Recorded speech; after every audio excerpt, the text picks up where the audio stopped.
You're watching KITV4 News This Morning. The federal government is celebrating 10 years of wildlife protection at the Papahanaumokuakea Marine National Monument in the Northwestern Hawaiian Islands. There was an inscription ceremony to commemorate the 10th anniversary at the Hawaii Convention Center last night.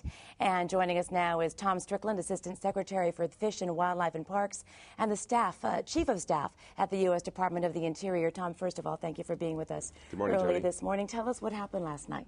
Well, thank you for having me. It's great to be back in Hawaii. Last night was a very exciting night. We celebrated two things at the Convention Center. One was the 10th anniversary of the executive order that President Bill Clinton gave to create a national monument for the Northwest Hawaiian Islands.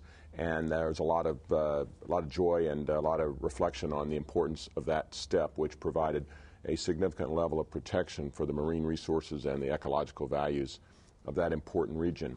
And then the other thing that was additionally very exciting is the fact that in this past summer in Brasilia, Brazil, at a meeting of 187 nations around the world through the United Nations, this site was designated as a World Heritage Site, which means it was selected as one of a very small number of sites around the world that are believed to be the most important places on the planet to protect.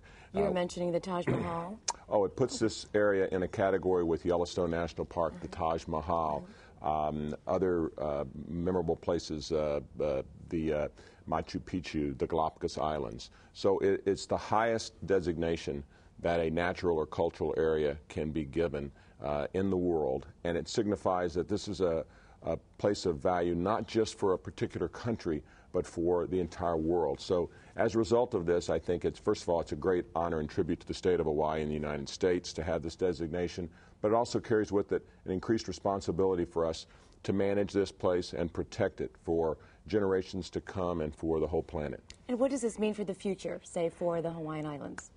Well, I think it brings home once again the unique nature of the environment here, the cultural resources as well, because part of the designation noted that this place has great historic and cultural value to the Native Hawaiian peoples.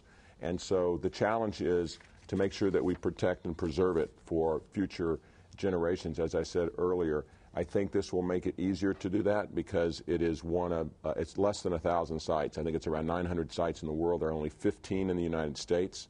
So to have this place recognized at this high level is really, it's exciting, but it also tells us we've got work to do to make sure that 100 years from now, when the celebration takes place for the 100th anniversary of this, people can look back and say, you know, that made a big difference. Right. All right. Thank you so much, Tom Strickland, for joining us early this morning, coming all the way here to Hawaii. Appreciate it. Thank you.